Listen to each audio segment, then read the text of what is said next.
Hi everyone, and welcome to Deep Geek Live. This is my pre-show live stream for episode 8, the finale of The Rings of Power. I've decided this time this is just me, just solo, and we'll make it quite an open Q&A. I think we've all got a lot of questions about what might be happening in the finale. I've not seen it, I don't know, so I can speculate. I would love to hear your thoughts, your speculations about it as well. As always, I'm going to be trying to shape this around questions I have from my patrons, but I will also try and pick up as many different questions as I can in the chat as we go. And I think what I'll do is kind of break this down into 4 different areas. The 4 big plot areas that we've had so far in the show. We'll start off with the Half-eat, and the Stranger. Then we'll also look at the Southlands plot, what's still going on there, a bit about Numenor.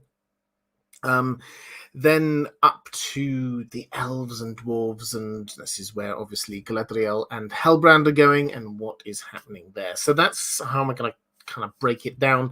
A couple of things to say before we get into it in terms of spoilers. Show spoilers, I don't think anyone's seen it, so I don't think anyone has any real show spoilers, but book spoilers are completely fine. I think the book's been out for long enough now, so feel free to talk about anything that's in the books.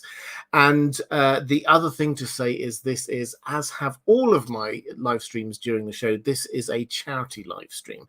This is in aid of Alzheimer's care and research. It's a horrible disease, and I would just love to encourage you, if you've been enjoying the show, if you've been enjoying these live streams, this is the way I would love you to show your appreciation, is by donating if you are able. There should be a link somewhere if you're watching this live, or even if you're watching it back a little bit later. We are up to, I think, $5,300, which is amazing. Thank you so much to everyone who has donated already. I think we can get this up to 5,500 this episode, so if you are able, I would love that. So let's get into this, though. We'll try and make it as interactive as we can, but let's start off with the Harfords and the King's Road saying, "G'day, Robert, g'day. Now that we think the Stranger is mostly a Maiar, potentially a blue wizard rather than a Balrog, do you know why he seems to have no idea what or who he is, outside of the stars he recognizes and some concept of his own magic? Previously, we've spoken about the Astari's memories of where they came from being foggy or distant once they arrived in Middle-earth, but this seems far more severe than that." Well, yes, I think it's the short answer. This is a lot more severe than what we've seen elsewhere. There are 2 bits here in terms of where the Legendarium is at with this.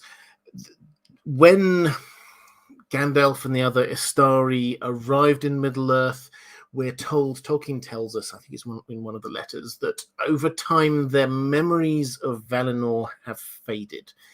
And indeed, their memories of the Commission have faded.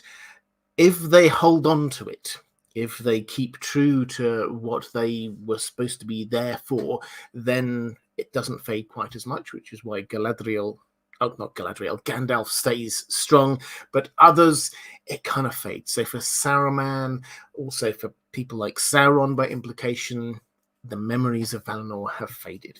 We also, the second thing we have in the Legendarium clearly is that when Gandalf dies after his fight with the Balrog, he comes back and he doesn't really seem to be himself for a while. There's a lot of confusion going on there. What happens is that Gwaihir, the Great Eagle, picks him up, carries him over to Galadriel. Galadriel heals him bodily, as far as we can tell, perhaps also mentally, spiritually a bit. Then he arrives in Fangorn Forest, but even then he doesn't seem to remember exactly who he is. The name Gandalf doesn't naturally work for him. He goes, yes, I think that was my name. So there's an element of both of those things, that when Maiar arrive, there is some kind of fogginess. But what we've seen with the Stranger is more than that, it has to be said. It's a complete lack of not just knowing who he is and why he's there, but seemingly he's lost all understanding of language, all understanding of control over what powers he has, why he's there, what's going on. He has to be taught from scratch. So this is seemingly a different scale of things. You say now we're pretty sure he's a Maya. Yeah, I think that's where we're at with this.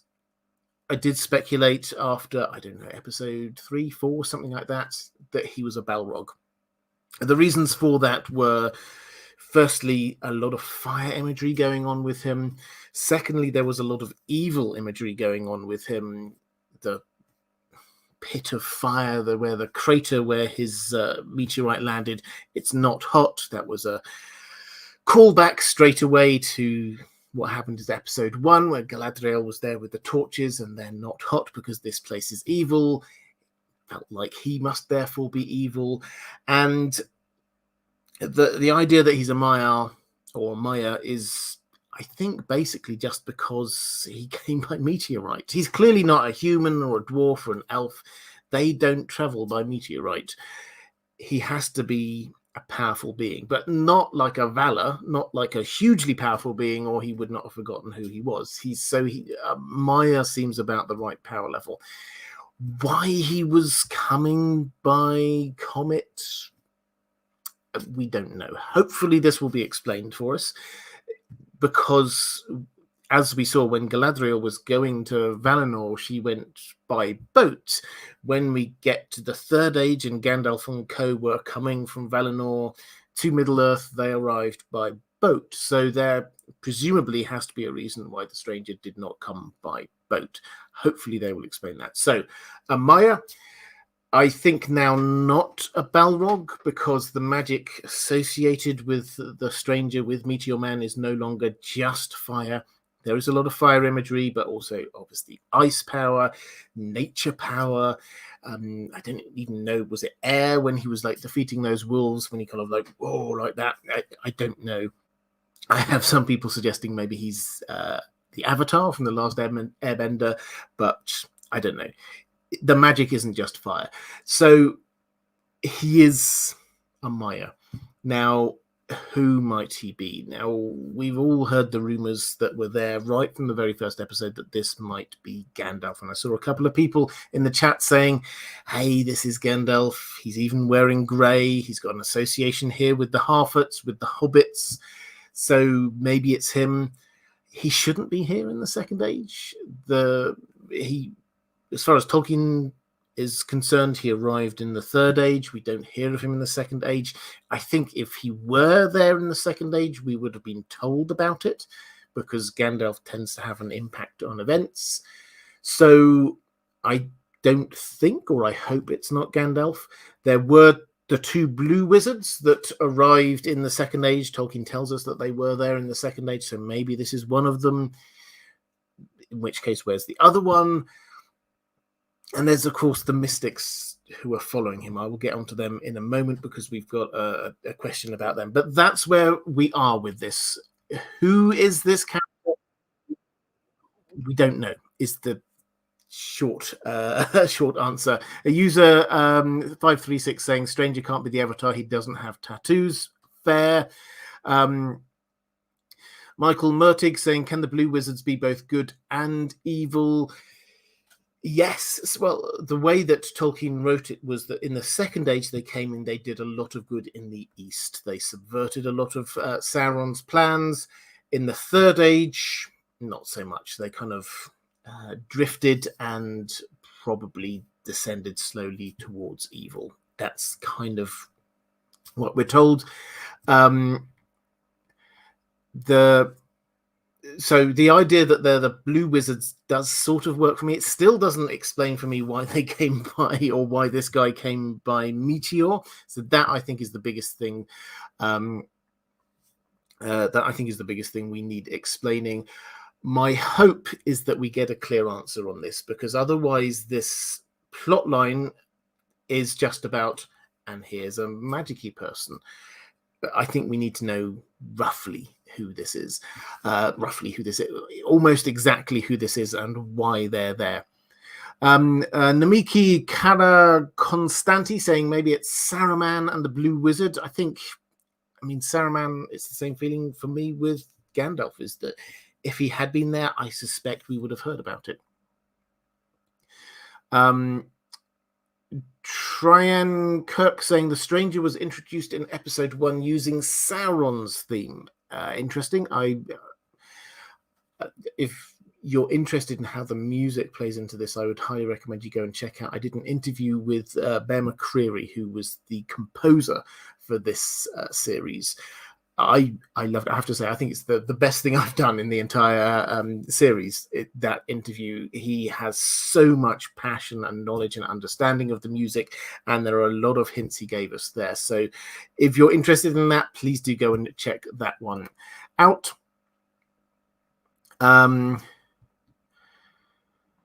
Hamza Farok saying, has Celebrimbor been convinced to forge the rings at this point, or is that to come later? I'll talk about Celebrimbor and what's going on with the elf and dwarf moment in a moment or two. The Dave Cat saying the mystics are so different from everything else. They are the only other beings shown to be overtly magical. The elves have their own subtle brand of magic, but nothing so extreme as the mystics. Yeah, the mystics, I'll talk about the mystics properly in just one moment. Obviously, they're behind me. I'm finding them fascinating because they are clearly hunting for the stranger. They clearly think they know who the stranger is, and they are the most, as you said, the most overtly magical beings we have. This kind of apparent teleportation we've got going on. There's and they're freaky and they're clearly evil because they burned down the Harfoots caravans for no real reason. They didn't have to do that. That seemed just to be a thing that they wanted to do because they like being evil and nasty. Freddie Energizer saying it could be Sauron if you think about it. Adar killed Sauron, so it could be him sent back. It could be Sauron. I mean, I personally hope it's not Sauron. The question is sent back from where? Because if Sauron dies, like all Maya, then he's a spiritual being. So his spirit will just hang around, and then he can re-embody somewhere else. That's what happened if you think about the end of the Lord of the Rings, when you think about what happened with Saruman, his body was killed, and then his spirit rose up like a sort of smoke or gas cloud, and then it got blown away by the Valar, basically, by Manwë. But with Sauron, if he's killed, he can just re-embody. So that's not a problem. He didn't go somewhere into outer space. And Razula D saying from the void. Yeah, I mean, I get that. I like the idea that maybe he got sent off to the void, but I mean, I don't think so. I think Sauron has been around, and I think he's been laying the groundwork because we know he has been there in the Second Age, in the parameters of this story that we have been given. He has been there doing things up in the far north, doing those experiments. So he's been around and doing stuff. If he then died, why would he go to the void? It doesn't quite add up for me. So the stranger is a mystery. I'm hoping that we find out a lot more about him. My fear is we might not. We might just get this is a magical person. Creative Branches saying, hello, y'all. Hello. Do you think the 4 Harfoot troop will end up on an extended adventure? These are the 4 Harfoots who headed off looking for the stranger. If they're off on their own for too long, do you think we'll see the bulk of the Harfoots heading off to the Valley of Anduin? And the 4 travelers seeking the stranger will most likely get caught up in Mordor's conflict. Well, what I thought I would do was try and get some technology to work here. So let's see whether we can do this. Excellent. So this is a map, because I thought this was worth just pointing out where they are. I had originally thought that the Harfoots were going to Mordor because that's where they were roughly heading. Now, let's take a look to see where they actually are and where they've actually been going. If you look in the middle or the top middle of the map, you can see a sort of a foresty area. Just to the left of that, there's the Misty Mountains going like a spine down through Middle Earth. You get the big foresty area there is Mirkwood, or as it's called at the time, Greenwood the Great. Rovanion is that area which covers Mirkwood and the sort of the plains areas off to the east of that. That somewhere around there, we weren't shown exactly where the Harfoots started out. So they then headed south. We got that when we get like the Indiana Jones style dotted line. We saw that they went south and they ended up right at the top left corner of Mordor, the Dead Marshes, which they're not called the Dead Marshes at this point, but we saw them going through the marshes. That's right up there in the top left-hand corner outside of Mordor. They then headed east along the sort of the northern edge of Mordor, again, the other side of the mountains. They seem to have been looking for a pass into the mountains. We got a little bit of dialogue saying, why are we going this way? Well, we tried to go through a pass, but it didn't work. So the message seemed to be that they were trying to get into Mordor. But then they seem to be heading northeast, and you can see there's a few sort of hilly areas, the other side of which is a lake, that's the Sea of Run, and they seem to be heading that kind of way. Then, where we left them last episode, you get Sadok, Lenny Henry, is like looking out over this vista, and he says that over there is Greenwood the Great. Now, yes, it's a big forest, but the distance there from the Sea of Run to Greenwood the Great must be, I don't know, a couple of 100 miles or more. So they seem to have gone almost in a circle all the way round to nearly where they were to start with. So they are now no longer heading towards Mordor. That much is clear. They are looking out across westwards-ish back towards Greenwood the Great, and that's where they sent the stranger. The stranger is heading towards the forest. On the far side of that forest is the River Anduin, which many years later, this is where the first hobbits we find are, and then the other side of that are the Misty Mountains. So that is geographically where they are at. The question is, will they then get caught up in Mordor's conflict? I think the answer has to now be no. They are now nowhere near Mordor. They're a long way outside Mordor. Yes, you had this rock which got thrown from Orodruin, Mount Doom, that went over the mountain range and landed where they are. So that got flung a very long way, but there's seemingly no other knock-on effect there from what happened with the creation of Mount Doom. So they are now, those four are now heading back west or northwest towards Greenwood the Great. They're heading towards the forest, so they are not going to Mordor. And as far as we can tell from the direction that they were going beforehand, the Harfoots themselves were not heading for Mordor. So I do not think that they are going to get caught up in the Mordor plot. I also do not think that they're going to get caught up in any of the other plots because they're a long way from them. So the Misty Mountains, obviously underneath the Misty Mountains, we get the Dwarves, but they're not going to get to that in one episode. So I think we can now fairly safely say that the Harfoot plot is completely standalone in this season. They may well, I hope they do, link up with the rest of the plot in later seasons, but in season one, they are standalone from the rest of the plot, unless some big magic-y thing happens with either the Stranger or the Mystics. They are not interacting with the rest of the plot. So that's the general feel of what we've got there. Do I think that the four Harfoots will end up on an extended adventure?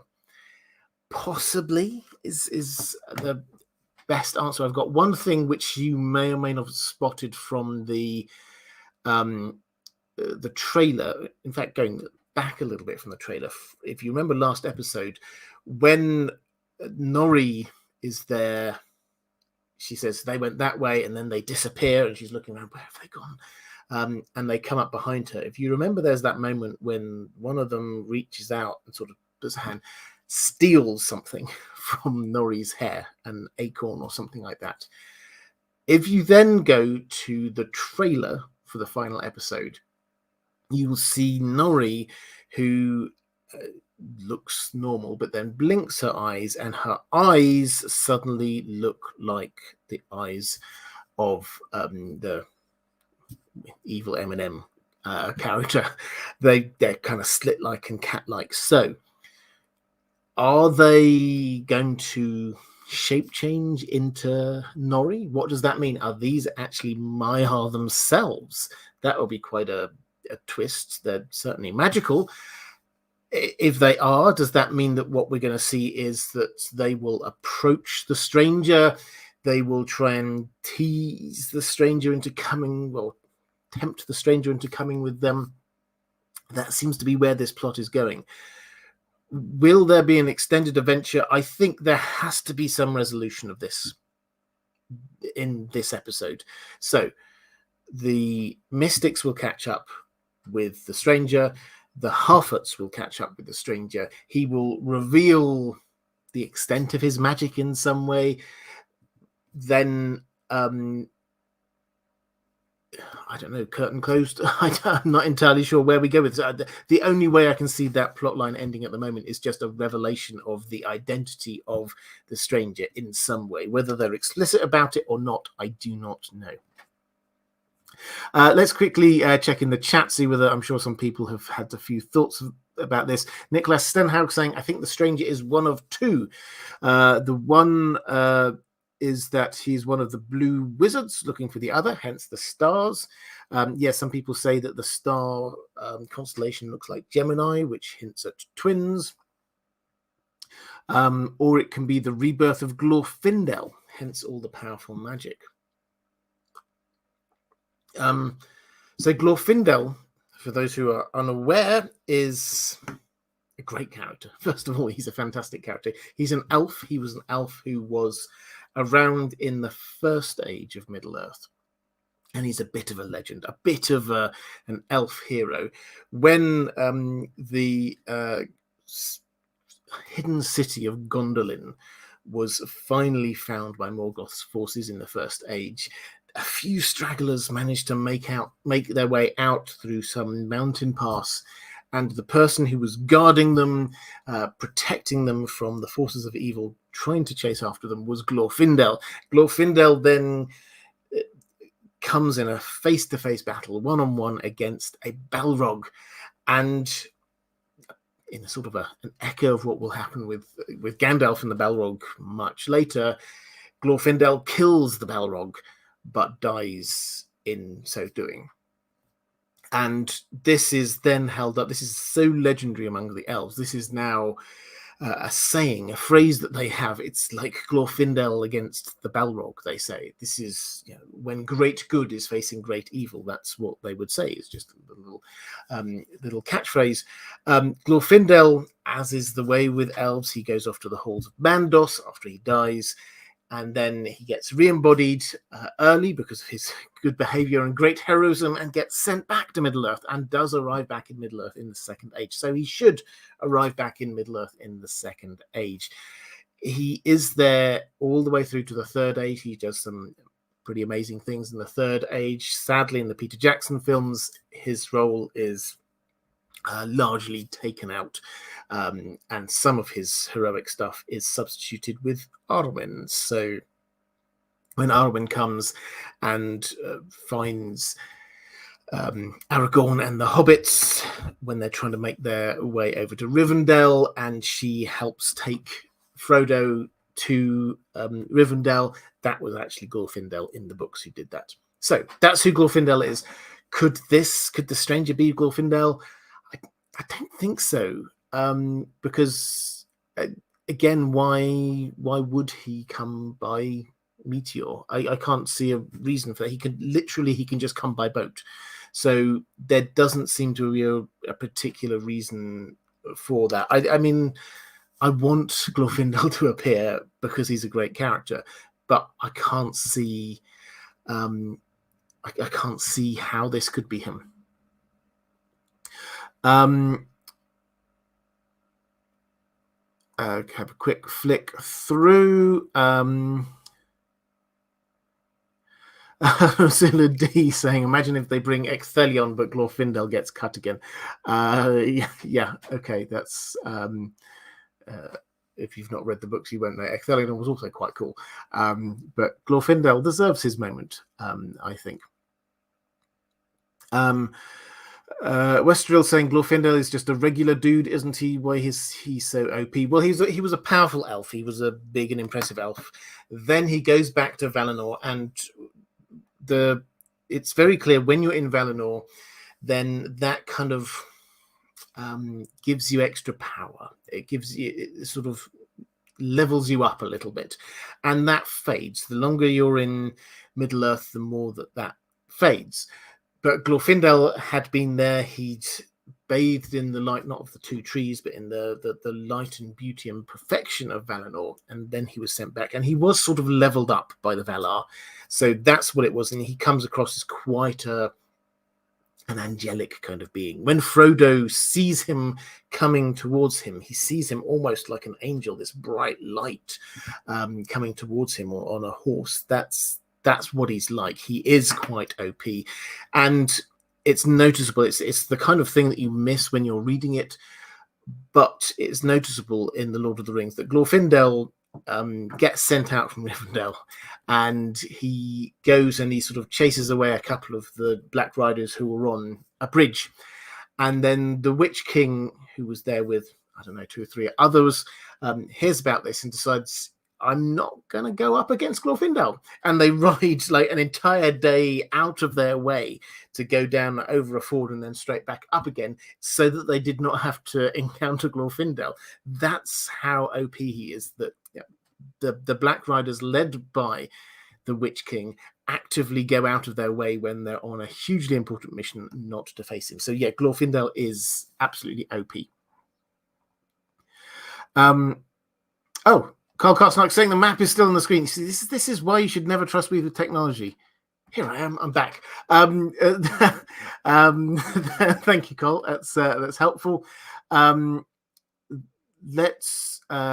Strolly saying the stranger's stars look like Gandalf's sign. Is the stranger looking for Gandalf? Yes, possibly. In terms of that's what the sign is. I still like the idea, and I don't know whether they'll do it this, but they might. I still like the idea. This is tinfoil, but the idea that the star map, because I think Sanok has now confirmed this is stars came from his big book of knowledge, that those were stars. So it's not just a Gandalf sigil, and that the Harfoots had seen them 1,000 years or more before. I still like the idea that maybe if they are now heading back towards the Misty Mountains, on the east side of the Misty Mountains, you do get a lake.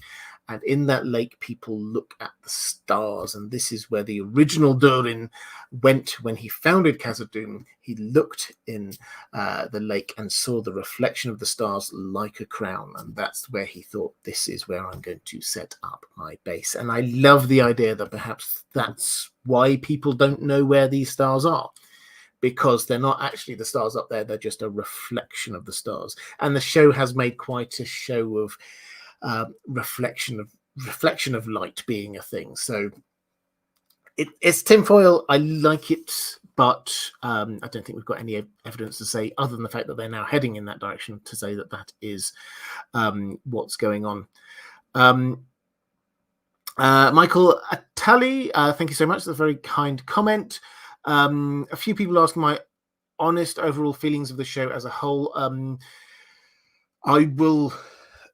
So this is a an explainer channel, a breakdown channel, a lore channel, rather than a critique channel or a review channel, which is why I don't tend to sort of say, I think this is great or I think this is terrible. What I will probably do when the show is finished, I've also been sort of holding off because the way the show is structured means I think you have to give it a season to understand what is going on, because they've clearly set this up in this kind of mystery box way that we won't know what's going on until the end of it. So I will probably either in next week, when I'm going to have a review of the whole season, or maybe I'll do a special video. I will set out my thoughts on the season as a whole. Yeah, so there we go. That's where I'm at. But these videos, my breakdown videos, these live streams are explainer and breakdown videos and live streams. So I will be addressing those things afterwards. Let's go to people saying they're looking forward to them. Yes, absolutely. I do have many, and I should probably say, as you would expect, I have many thoughts on this TV show, and they're not necessarily what you might think. Here's a tease for you. Wait and see, and I will let you know what I think when we get there. 444 saying, what do you think changed the Harfoots' modus operandi? A couple of episodes before, they were willing to abandon Norrie's family for being injured and not playing by their rules, but after Norrie and Largo, instead of traditional hiding tactics, chose to provoke the evil priestesses to set a fire to the entire caravan. Suddenly, all the Harfoots are totally okay with this. No one tried to shift the blame onto them. Yeah, so I think this is one of those things where we're supposed to see. I do not know is the short answer. I can't give you something here where we probably should have to see into the showrunners' minds. I hope they'll tell us at some point. But I think what they're trying to show is a shift in the Harfoots from the sort of slightly heartless Harfoots, where they would leave the weak and the injured behind, to and not entertain anyone who engages with the outside world, to a position where they can recognize that sometimes the outside world can bring benefits, and they should not actually, as they've been saying all along, although they haven't been sticking by it, they shouldn't be leaving people behind. So I think we're supposed to see this as a character arc for the Harfoots as a whole.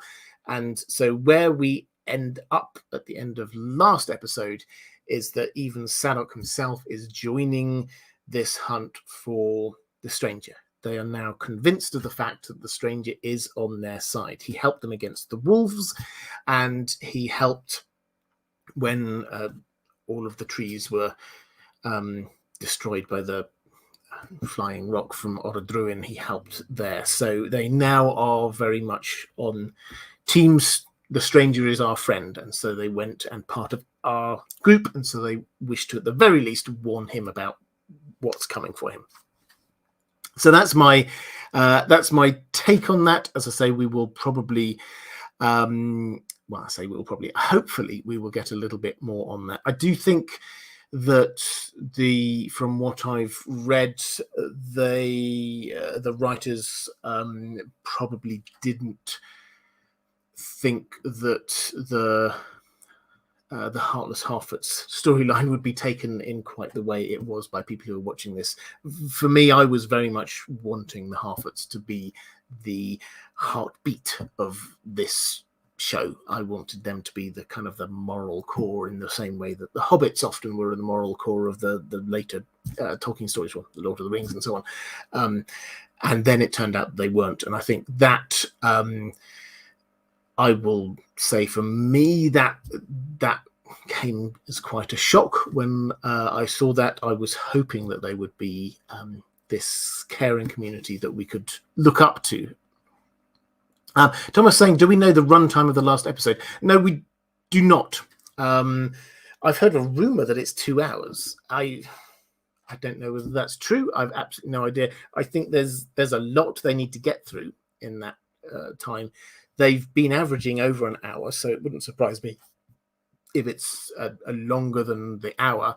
And one of the things the showrunners said right at the very beginning is 50 hours, which seemed a bit odd when they then had an 8-episode season, but the episodes have been mostly over an hour, and if this last one is almost film length, almost movie length, then maybe that kind of adds up to the 10 hours in season 1. I don't know. So I don't have any inside information on that.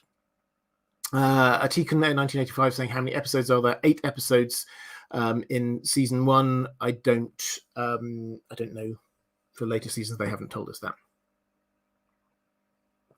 Andrew Kay saying, for me, the Harfoots would have been better introduced in later seasons. They throw the tone off for me. Not like the Rings of Power is overly heavy or serious otherwise. Yeah, I can understand that. Aristoteles von Tite saying, Bombadil isn't the stranger, but he's certainly bouncing around somewhere. Yeah, I mean, I love the idea. For a couple of seconds of thinking about it, I love the idea that this is just Tom Bombadil out there for shiggles. But no, Tom Bombadil is in Tom Bombadil's land, and that's where he should be, and this is not he. Sorry, it would have been fun. And he also doesn't sing enough to be Tom Bombadil. Right, let's Philippe saying the last scene will be Hellbrand with the fancy script labeled Hellbrand changed to Sauron. We'll come on to Hellbrand in a little bit.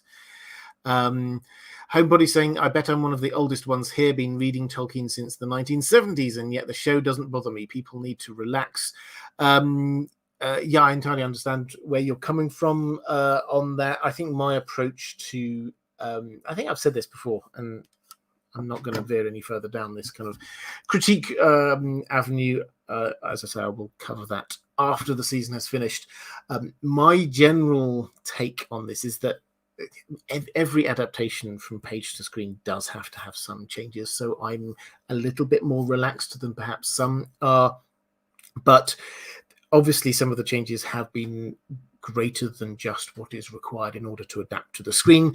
I view this, as with every adaptation, as a bit like a cover version of one of your favorite songs. Now, you may love that cover version, you may hate the cover version, you may think that the cover version doesn't give sufficient credit to the original song, you may think that it is completely changing the tone and feel of it, everything that made it great. But that original song, your favorite song, is still there.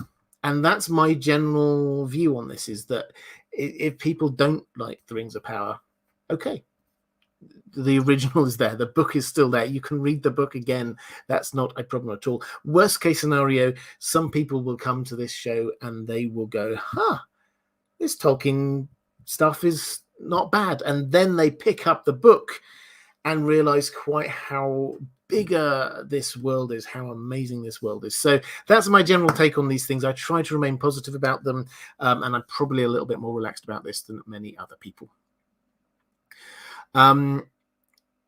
Let's go with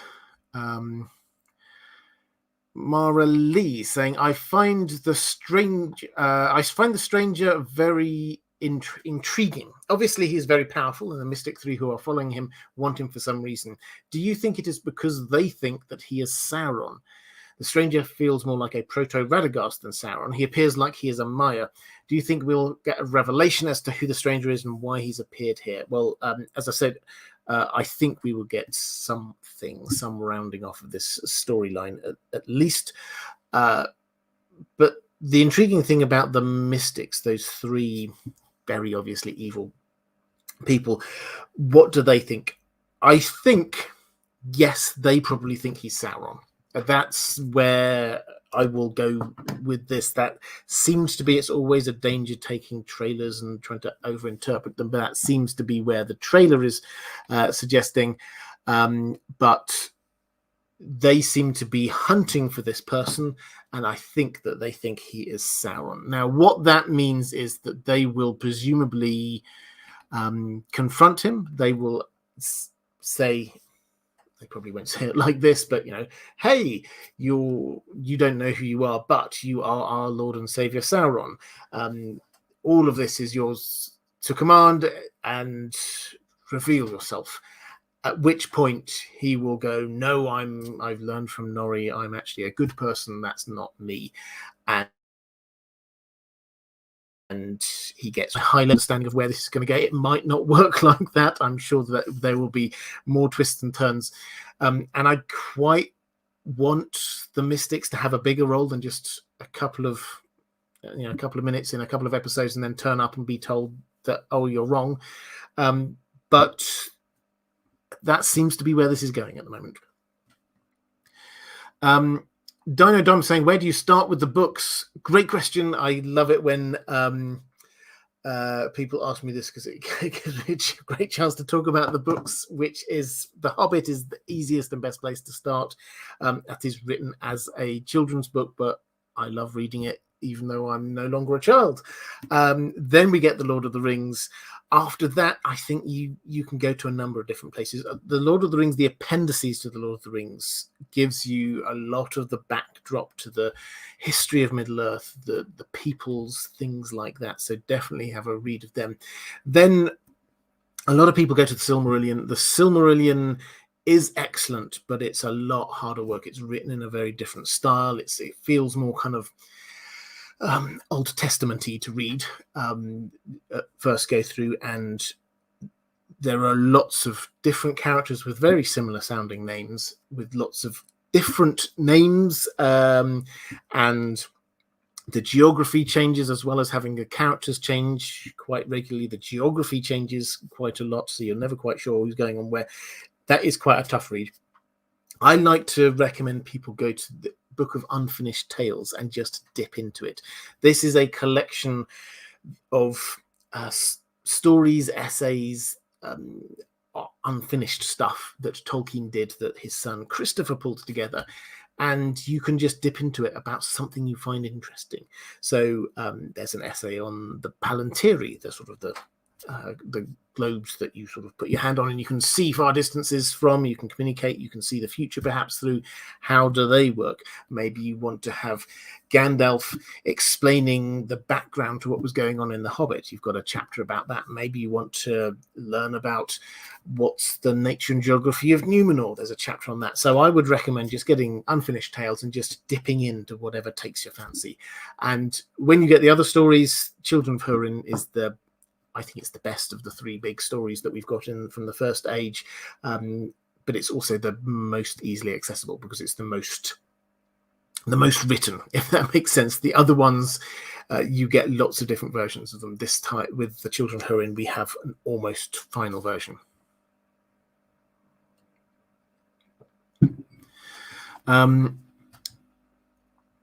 Let's go to so Despondency Music saying, watching your videos, Robert, I didn't realize how much Tolkien George Lucased his stories. I'm not sure if I entirely understand what that means, but I love the idea. Maybe it's just that George Lucas Tolkiened his stories. Probably a better way around. Milton Christopher Appling saying, what is your appraisal of the Harfoot storyline other than as an introduction for the stranger? I'm not sure that it's anything more than just checking the Hobbit box, unfortunately. So this is an interesting, this is where I'm going to round off talking about the Harfoots, but drop a few more questions in the chat. I'll try and pick up a few. So what is their role? As I said, at the moment, I can't see that they are going to actually touch any of the other storylines. So this is a story in and of itself. The only way that it could is if the stranger does turn out to be Sauron. And then it's like everybody's been searching for Sauron, and here he is. But if not, if he does turn out to be a random Istari or maybe Gandalf or someone like that, then this is introducing somebody for later on. The Harfoots themselves are not a major plot point, I think is the I mean, it feels a bit harsh to say it like that, but they are not going to take center stage of this story. The showrunners have said as much. They are staying in the shadows. That's why they don't appear in any of Tolkien's Second Age histories. So are they just there as a stranger delivery mechanism? I mean, I think that's quite a reductionist way of looking at it, but it might be an accurate one.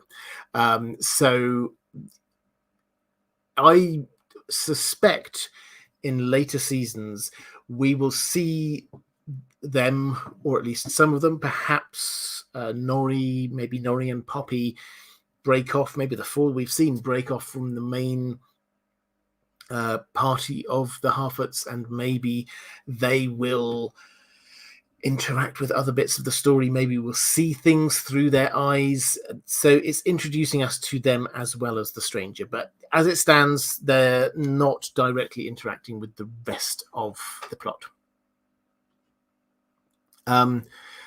Urias Tosh saying I'm as reductionist as they come. I didn't mean reductionist in a derogatory way in the slightest.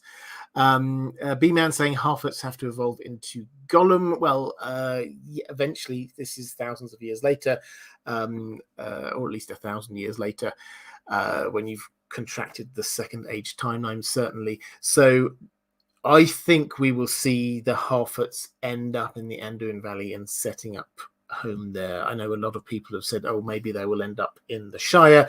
They shouldn't end up in the Shire until partway through the Third Age. So the first place that we hear of them is in the Anduin Valley, so the other side of Greenwood the Great from where they are. And then 1,000 or so years into the Third Age, Sauron has made himself a home in Greenwood the Great, turning it into Mirkwood, and the hobbits just go, you know what? I don't want to be this close to evil. They head over the Misty Mountains and eventually they find the Shire. So that's their overall story. So I think they will end up in the Anduin Valley. Which does make me wonder, incidentally, and I don't know how this will link in, but obviously the end point of the Second Age, or it was very early in the Third Age, technically was with Isildur in the Anduin Valley. He lost the ring in that river. So I do wonder whether, when the showrunners say they already know what their final shot is of the last episode of season 5, I think a lot of us are assuming that it will be something to do with the last alliance of elves and men, maybe when Isildur cuts the ring from his Sauron's finger. I do wonder whether actually it will be when he's there in the Anduin Valley trying to take the ring up to Elrond, and he gets ambushed by the Orcs. Maybe we will see a lot of this from the Harfoots' perspective. Maybe this is where they have set themselves up.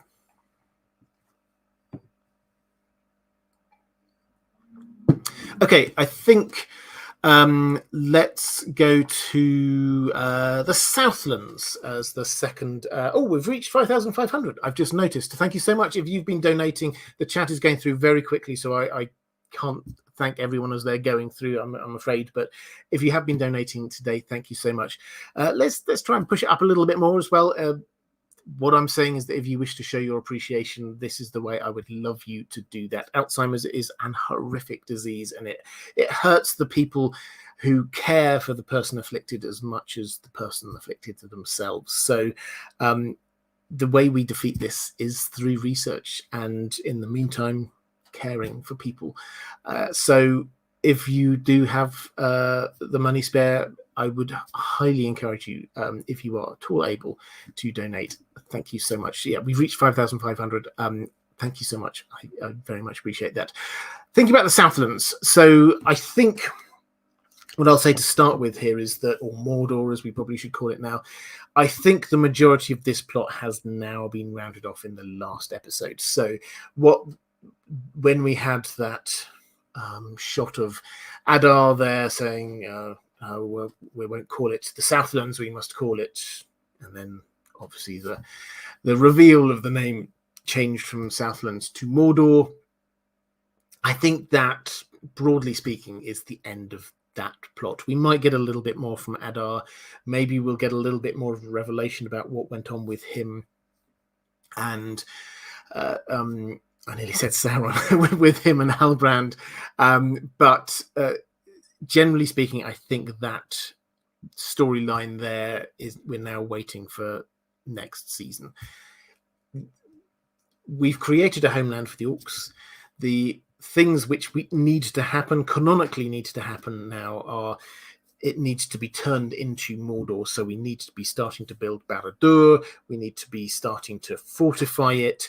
And also at some point soon, Barad-dûr, the mountain, Mount Doom, has to get a forge put in it. Now, I think those things will happen when Sauron arrives back, but they were kind of setting this up. I think that Adar there he's going to establish Mordor as we know it, and then Sauron will come in and take it from him.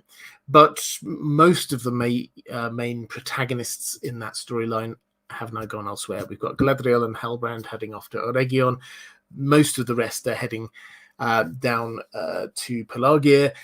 We do have some. Theo is staying there with his sword. Keep an eye on Theo, although he was doing good things. This turning him into a warrior, Galadriel giving him that sword, and he's talking about strength to the Southlands and saying how he missed the feeling of power when he didn't have that necro sword. Then it does look as if he's heading down quite a dark path. We won't get any of these revelations this season, maybe not until season 3. I still have him as a sort of one of the favourites to be one of the Nazgul, eventually one of the ring wraiths. Because if he wants power, and then somebody comes along and say, hey, take this ring, it'll give you power, that's an easy route to go down.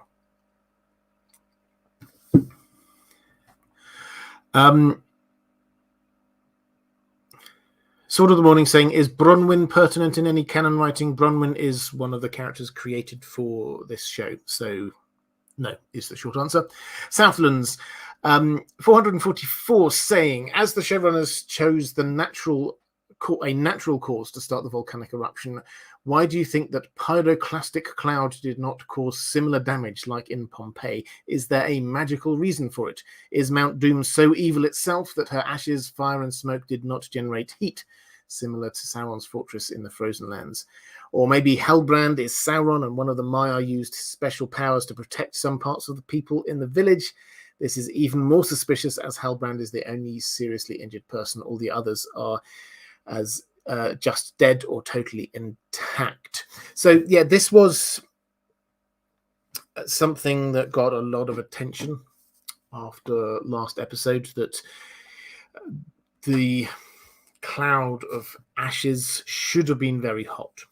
And it came, and most of the main characters seem to have escaped without much of certainly any burns at all. Galadriel seems to be completely okay. Theo, ditto.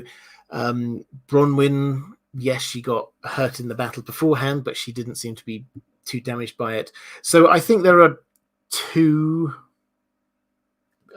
three possible options. Number one is that, as you say, there is something that is so evil about this explosion that it wasn't hot. I think that's probably not likely, because we did see a lot of people with what looked to be burns in that sort of field hospital that they had. So I think that's not it. The second option is that, as you say, someone, perhaps if there is Sauron there, was protecting some people. That's possible. We will have to be told about that afterwards. Then the third option is, this is just one of those things that we have to suspend our disbelief on. So I think we will have to wait and see if an explanation is given. If not, I think we just have to accept this is one of those things that we're supposed to suspend our disbelief on. There are some bits that don't quite add up. With that, the Theo's sword seems to have a huge amount of magic in it. drinking blood, the starting as a hilt and then becoming a full sword, having Sauron's mark in it, the smoke, the sort of the muttering in the back speech when it appears, all of that stuff, being not able to be destroyed when it was hit with hammers, all of that very magical, and yet seems to just be a sort of a clunk and click kind of twist and turn mechanism. That didn't seem to add up. Why was it quite so magical when all you're wanting is some kind of mechanism to open a hole in the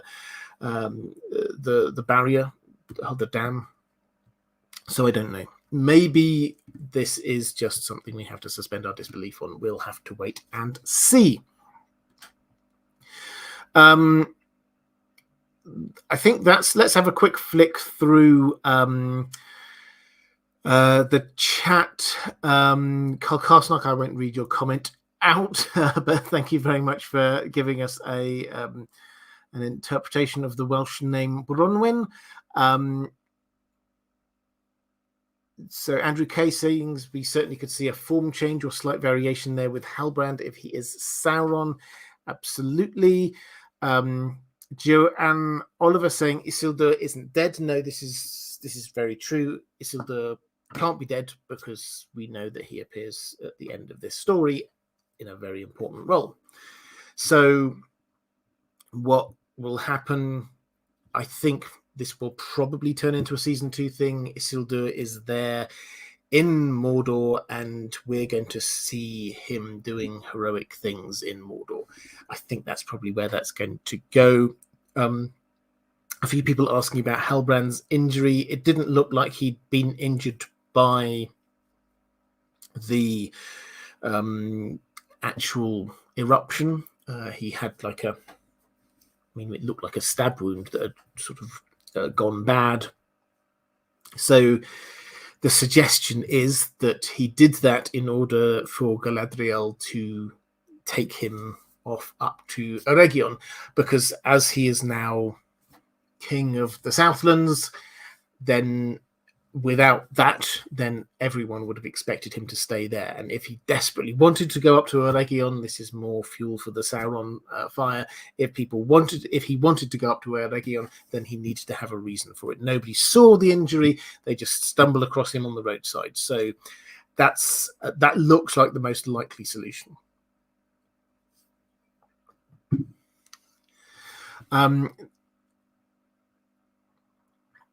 Just flicking through, Razula D saying nobody wondered who would stab Hellbrand in the middle of catastrophe. Nope. Crustyman saying just go out for a horse ride with a massive stab wound. Got to be Sauron because normal people can't do that. Yeah, it was a 500-mile ride from where they are to where they're going. Nicholas Norden saying, I'm wondering if Hellbrand was injured by Adar. That's another option. Maybe he did try and confront Adar and Adar attacked him. Brian Miller saying, how did the Orcs escape the Pyroclastic blast? Well, some of them may well have been underground to start with. We're not actually shown, but they survived in the same way that a lot of the humans did. So again, I would suggest not thinking too much about that.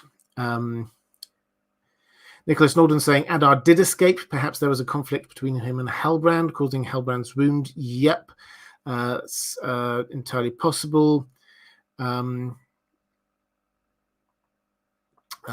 Just having a flick through. Cooperman saying Adar and Hellbrand are secretly working together. That's entirely possible. Again, we will need to discover that nearer the time. I think at the moment, my feeling is probably they're not, and probably we have got Adar there doing roughly what he seems to be saying that he's doing, and that creates a reason for Hellbrand, if Hellbrand is Sauron, to be bringing an army over with him, because otherwise why would he need an army unless he thinks that he's going to get resistance? So at the moment, it feels most like that. Let's go to Numenor now, shall we? Actually, roughly halfway through this, I always try to say thank you, moderators. You have been doing a fantastic job all the way through this season. If you are watching this live, if you're in the chat, could you please just show a little bit of love to the moderators? They make the chat a safe place for everyone to have views and opinions. The only thing I say to them is that people can have whatever views they want, but at the moment it turns insulting, the moment that it turns into an ad hominem attack, that's the moment that those comments will get deleted. So if you're here and this is a safe space for you, please do go and give a little bit of love to the moderators.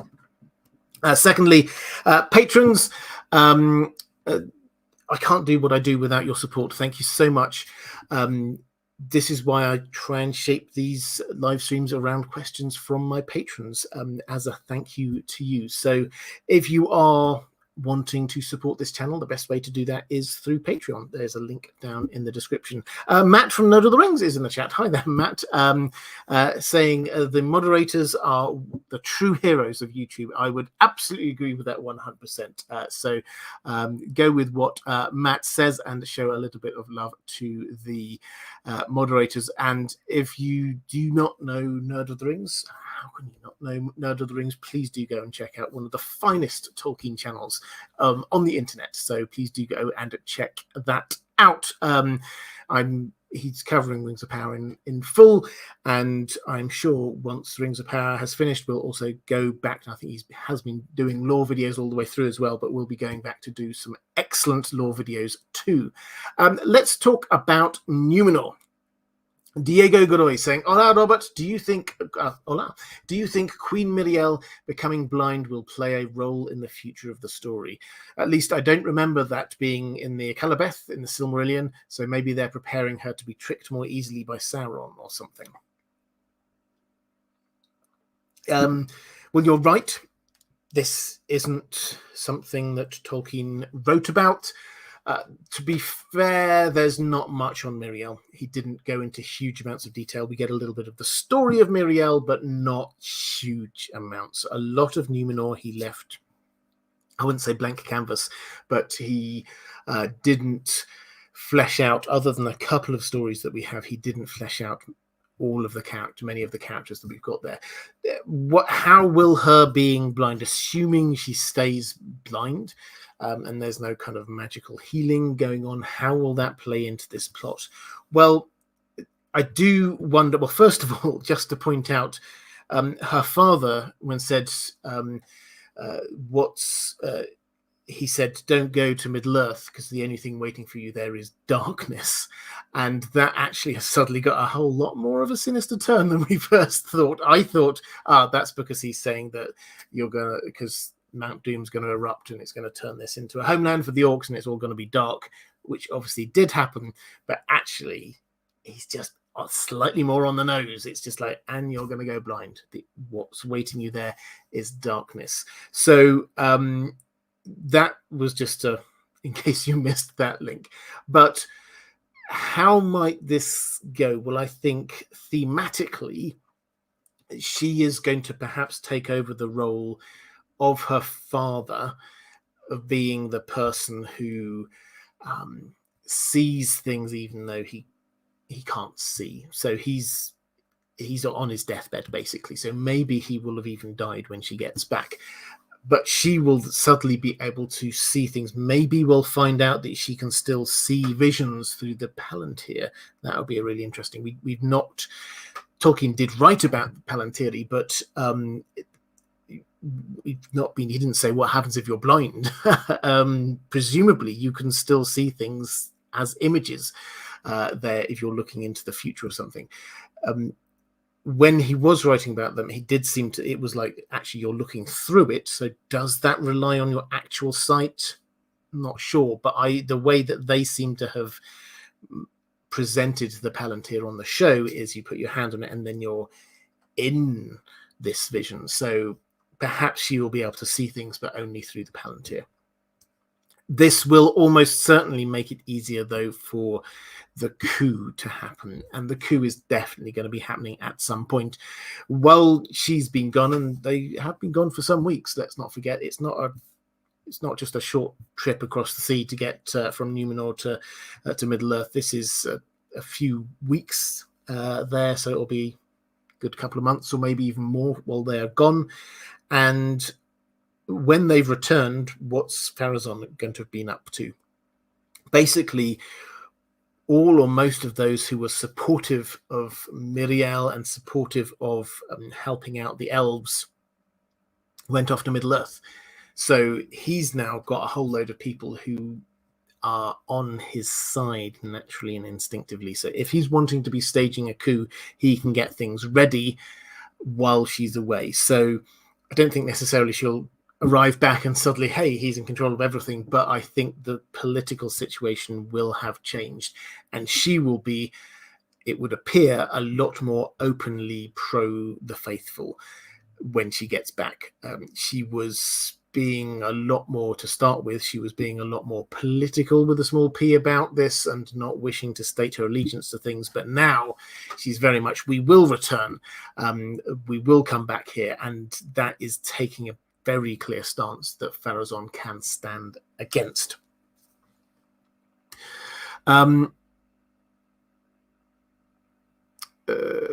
Quick flick through the chat.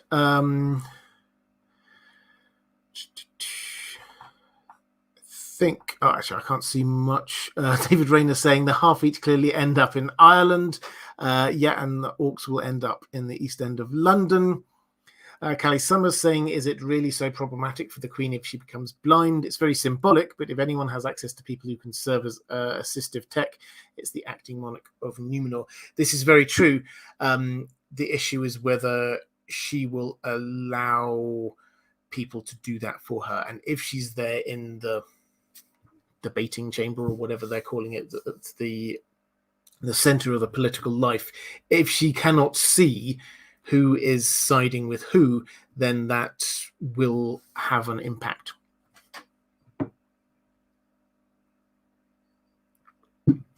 Sam Stuyven saying, when does the last episode actually air? Previous episodes were already available at this time. And Gibson Feder saying, what time does it start? It should start at 5 o'clock my time, which is midnight Eastern time. That is when they should be dropping, unless they're changing it for this one. Flopsy B saying it might give the Numenorians a believable pivot if Miriel comes back and can only see through the Palantir and becomes unhinged. Fred saying, are Isildur and his father Elendil in this show the same as the later kings of Gondor or forefathers? And did the later kings keep naming their sons after them? These are definitely the same characters. I say definitely, maybe they'll shift these things around, who knows, but the intention is for these to be the same characters that we see. They've contracted time, so the last 2,500 years of the Second Age is being squashed into just a matter of, I don't know, a few years or something. So they are the same people who we see much later. None of the Rings saying they've been dropping a bit early the past few weeks, about 20 minutes or so earlier. So there you go. Maybe they will be arriving a little bit. The episode will be arriving a little bit earlier. Let's go to question 444. Why do you think the Numenorian soldiers did not try to find their queen after the volcanic eruption, but rode straight to a seaside camp? Is this because most of the survivors are anti-Elven and anti-tradition party? I think no. I think the people who went there were pro-Miriel. I think that it's just that when it hit, when the explosion hit, it was just everybody was looking out for themselves. That's certainly the impression, and people will have seen her. She was taken out by, if you remember, by Isildur's friend, managed to escort her out, and then Elendil did, so people saw her. And what was very clear is there wasn't much by way of somebody taking control of that situation and saying, everybody now go to wherever. Galadriel's there saying to Theo, I think everyone will head back here. That just seems to be an an assumption that everybody will go back there. They're giving up on Mordor and they're heading back to there. So in the action itself, people were trying to find Elendil, if you remember, rushed after and tried to find her while everything was going crazy. So that's it's not that they just abandoned her. I think that they just knew that Elendil was going to look after her. Milton Christopher Appling saying, what do you think Queen Miriel will find when she returns to Numenor? We know that her king consort will eventually supplant her, but if Hellbran is Sauron and he is on the mainland, then have we missed something? I don't think we've missed something. So the Tolkien's timeline for this is that Miriel didn't go to the mainland like that, but Pharazôn seized control by marrying Miriel, taking the scepter for himself, and then he went off and attacked the mainland, Middle-earth. Sauron submitted to that. He said, you got me, I'll come to you in chains. Goes back to Numenor, and from there he works his way up from the prison by sort of whispering, influencing people and manipulating people until he's there being the advisor to Pharazôn, and that's where it all starts going wrong. So that's Tolkien's timeline. That still fits. If you squash it all, that still fits with what we've got likely to happen here on the show. So Miriel goes back and then saying we will return, and then at some point Numenor will return and face down Sauron, who by that point is in Mordor as king of Mordor, and they will attack and Sauron will submit to it. That is where this seems to be going. So the big question is what happens in the 2 seasons between now and then, because that's a season 3 thing probably, because we've got to get the rings forged, we got to get the rings distributed before we get to that whole Sauron submitting and coming into Mordor. But it still roughly holds, but we'll have to wait and see.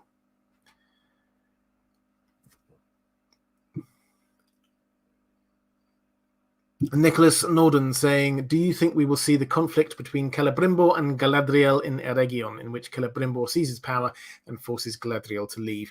Well, this is one of those ones where Tolkien did give us a number of slightly different versions about what happened there in Eregion, whether Galadriel was there at the time, whether she left. One bit we read about, one version we read about Celebrimbor being in love with Galadriel. Another version, she is there when Anatar arrives, but then leaves at some point during that. So it's not 100% clear. I think certainly we will see her there in Eregion this episode, and then at some point she will leave after that. Perhaps she gets a sense that something's not quite right. She certainly was quite suspicious of what was going on with Anatar. Andrew K saying, do you think we'll get a stranger identity reveal this next episode? Doesn't feel close to that yet for me. Perhaps next season. Yeah, I talked about the stranger a little bit earlier. I think we will get, we have to get something to round off the story for the season. Whether they tell us exactly who it is or just hint at it, I think is a different matter. Saranathan S saying, when does Elrond become a master of healing, as he is shown in The Lord of the Rings? Because in this series, we see more of his political side. Well, it's not like a sort of time to level up. We've now got this proficiency. He is, during the early period of the Second Age, we know that he becomes known as a master of law, which certainly seems to imply that he knows a lot of stuff. Part of that probably is healing.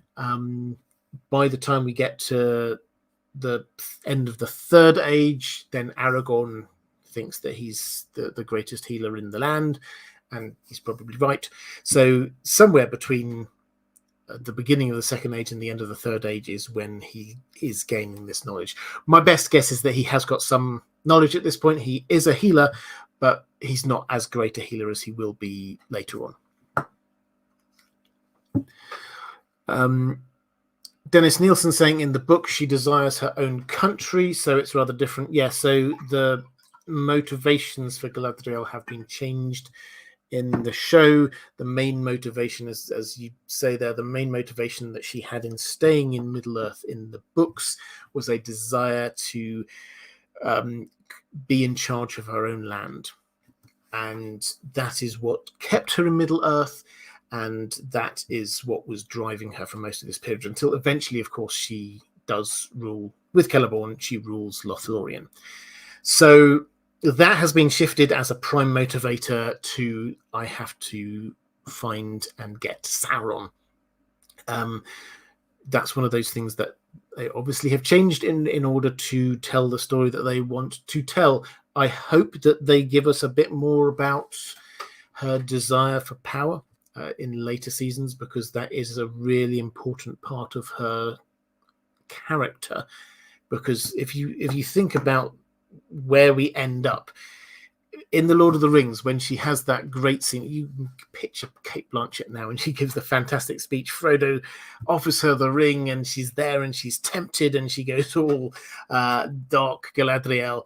That's because that's actually striking to her core. This is what she always wanted power. That's what drove her all this time. She wanted to rule, and the fact that she said no that's the end of this very long character arc for Galadriel, that actually she can suddenly reach the point of not wanting that power, of being able to resist the call of power. So the desire for power has to be shown in Galadriel at some point in order for that later scene in The Lord of the Rings to make sense, as much sense as it should.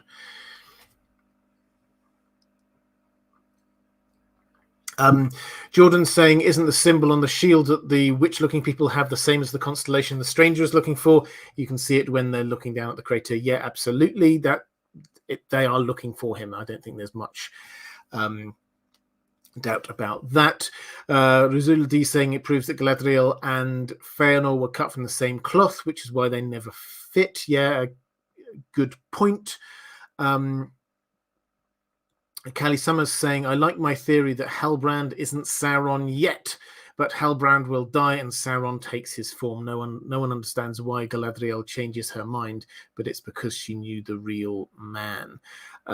Interesting. We will come on to Hellbrand, because I know everyone's dying to talk about Hellbrand and the potential that Hellbrand is Sauron, and we'll get onto that in a moment.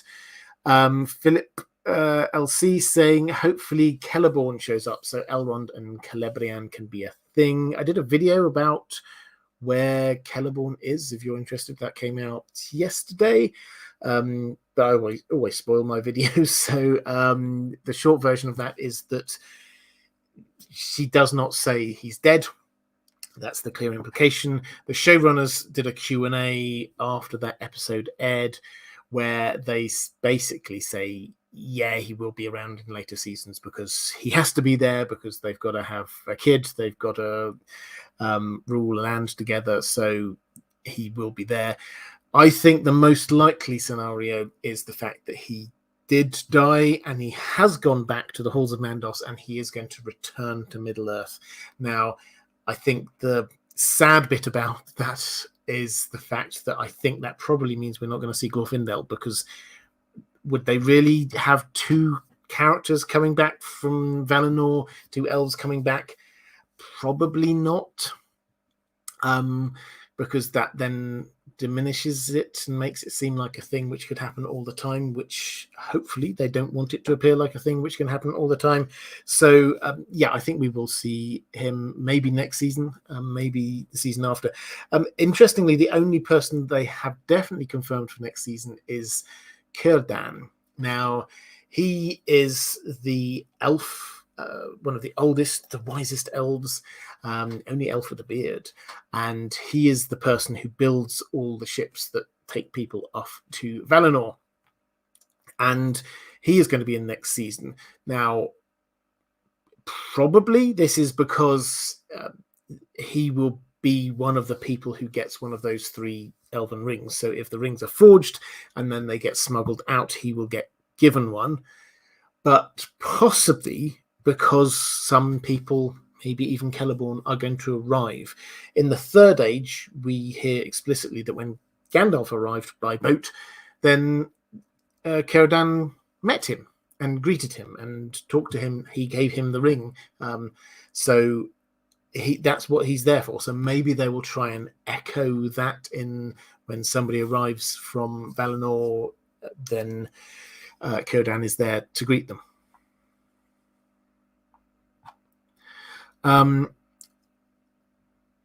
Let's go. Just have lots of interesting things in the chat. So I keep on wanting to go back to my questions from my patrons. Lots of people saying interesting things. So Jansen Baker saying they've only confirmed Círdan. My sister says she heard Celeborn is in the next season. They have not confirmed Celeborn. They've basically confirmed he will be around, but they have not said next season. So he might be in next season, but it might be a season afterwards. Reflective Rambling saying, do we know actor contracts? We're really worried they're writing some out. No, we don't have any information about actor contracts. They were quite open about when one actor, Tom Budge, left. So I think they will probably be open when other actors are going. If they're writing some characters out, I can't see that they will do. They created a huge story. I think they will probably keep with the huge story. Let's go to look at the elves and the dwarves and Celebrimbor and, yes, Hellbran. So Marley saying in the last episode, when King Durin III let the leaf fall down the hole, we saw the Balrog. Do you think that that Balrog is the same Balrog we will later know as Durin's Bane? I think almost certainly, because otherwise we'll have 2 Balrogs who are hiding down underneath Moria, and I don't think that just doesn't really make sense. So what happens in Tolkien's Legendarium is that after the Great Wars of the First Age, this Balrog flees and hides in the depths of the ground under the Misty Mountains. Now, and I can't remember the exact words Tolkien uses, but basically he sleeps there for a long time and is only roused later by the dwarves digging too deep and too greedily. So that shouldn't happen until the Third Age. So exactly why they were showing us this Balrog, I'm not 100% sure. I think probably it was to tell us that myth, that legend they told us about there being an elf and a Balrog fighting over that tree, and then there was a Silmaril in the tree and the lightning struck. I don't like all of that, by the way. I know a lot of people share that view. But anyway, I think the reason they showed us the Balrog was to show that that wasn't just a legend. This was actually what happened. So that is what Mithril is. It is this creation of good and evil and lightning and a Silmaril. So I think that's what they were doing, showing us the Balrog to say, it's all true, folks. Maybe they're setting this up for bringing forward the events that roused the Balrog. So rather than having Durin's Bane appearing in the Third Age, actually he appears in the Second Age, and maybe the Prince Durin that we know is going to be the one who delves too deeply and too greedily, and he rouses the Balrog. Maybe they're going to try and bring things forward or back in time from the Third Age to the Second Age. It's possible. Otherwise, it does seem like quite a big reveal of, hey, here's a Balrog, if they're not going to come back to it at all. The other thing that it was operating as in world was King Durin Senior was basically saying, no, we're not going to mine down there, and he didn't give his full reasons, but basically says we're not going to go too deep. And then Durin Jr. and Disa were all, well, when we're in power, we will definitely go hunting for that. And I think this is just a nod to the fact that Durin Senior is right. And it's not just that he was like being grumpy and not wanting to help the elves. He senses that there's something that is not right about digging too deep. So that's the other sort of in-world thing that seems to be going there. But it does seem like a really big thing to just have it as a reveal. Hey, here's a Balrog, if you're not going to do anything with that.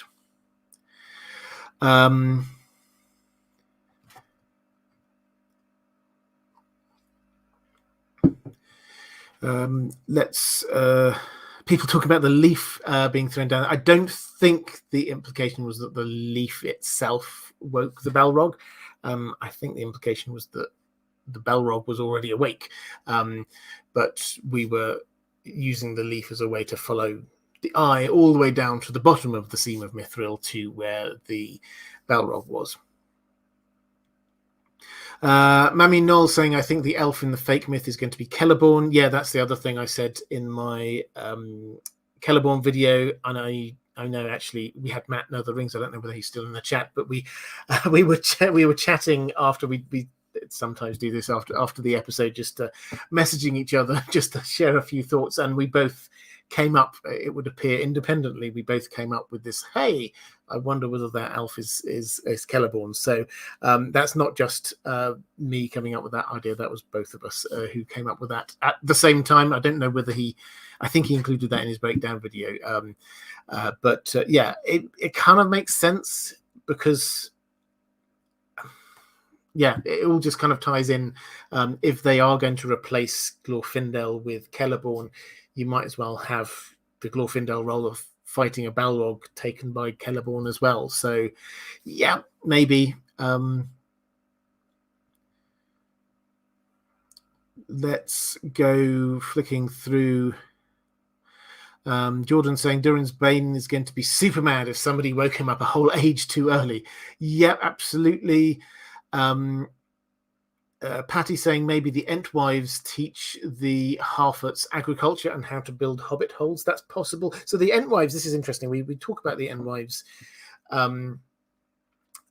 lot in relation, obviously, to Treebeard. It's really sad, isn't it? In the Lord of the Rings and the Treebeard, have you seen the Entwives? We don't know where they are, and it's this great sense of loss.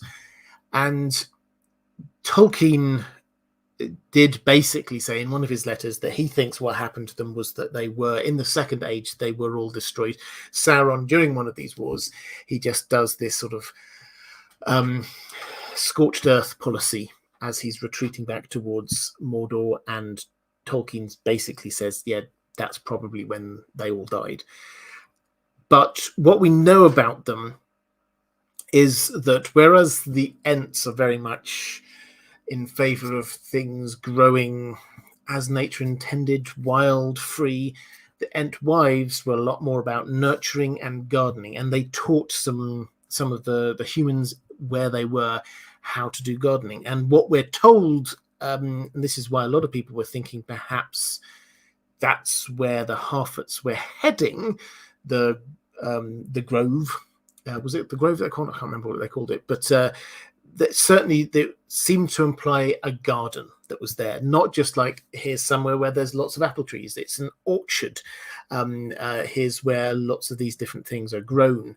So the implication, I think, was that the Entwives were there teaching them or who had created gardens, and that's where the Harfoots ended up. Maybe they will learn some cultivating tips from the Entwives, which will allow them to then set up a base in the Anduin Valley. Yeah, I think that's a really interesting suggestion.